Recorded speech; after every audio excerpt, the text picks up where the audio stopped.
It all started with a color. Blue. Not even a bold, rebellious blue. Just a soft, ocean-toned, calming shade of blue I thought might bring a little life to my otherwise dull front porch. I had just bought the house 3 months prior, finally escaping years of renting and temporary living. A small victory for a man who'd worked 60-hour weeks for over a decade. Painting that door was my way of marking the new chapter, my chapter. But apparently, the HOA had other ideas. The letter came 3 days later, cold, clinical, signed off with some lifeless signature from the Aesthetic Compliance Committee. I was being fined $1,000 for an unauthorized alteration to the property. I laughed. At first, I truly thought it was a mistake. I thought maybe they'd confused my house with someone else's. Surely no one could be that petty. But when I called the number listed on the bottom of the letter, I didn't get clarification. I got attitude. A woman named Cheryl, with the kind of tone that carried both superiority and delight, told me, "It's your responsibility to read the HOA guidelines. Page 13 clearly outlines acceptable door colors. Blue is not on the list." I was stunned. This was my house. I paid my mortgage. I shoveled the snow, mowed the lawn, and yet, somehow, they had a say over what color my front door could be. I asked her if I could just repaint it. She said I could, after I paid the fine. That's when I realized this wasn't about aesthetics. It was about control. The neighborhood seemed nice enough when I moved in. Quiet, clean. But the moment that blue door appeared, so did the whispers. Neighbors started giving me the side eye. One man, Bob, I think his name was, actually took pictures of my house and walked away when I confronted him. A week later, another letter arrived. This time I was being cited for excessive weed growth in my backyard, a backyard that was trimmed and pristine. Then came another citation. Trash bins visible for over 24 hours. It was like I'd been targeted, like someone on the HOA had made it their personal mission to break me down.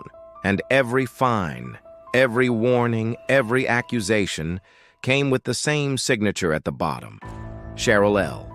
I started documenting everything, every letter, every phone call, every fine.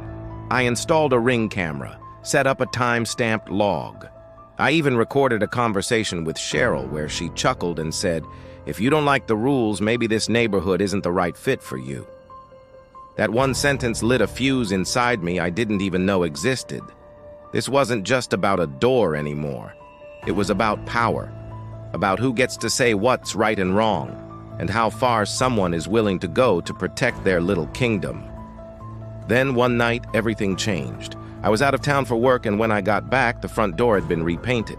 Sloppy, uneven, a sickly beige color that dripped at the edges. No note, no explanation, just a silent act of trespassing. I checked my cameras. The footage had been wiped, deleted. I felt like I was going insane. I called the police, filed a report, and contacted a lawyer. This had officially gone too far. What I discovered next cracked the whole thing wide open. While pulling public records and prior HOA meeting transcripts, my lawyer found something odd. Cheryl, the woman who had personally issued every single fine against me, was an IT just on the HOA board. She was the president. And over the past 2 years, she had fined out 3 other homeowners who eventually sold their houses to her cousin. All 3 houses had been cited repeatedly for aesthetic violations until they were forced to sell at a loss, and each of those properties ended up under the LLC tied to Cheryl's family. It was a scam, a well-oiled machine of harassment and intimidation designed to bleed homeowners until they broke and sold, and I had just become the next target. We filed a civil suit: harassment, property damage, abuse of power, and fraud. My attorney was ruthless, a shark in a suit.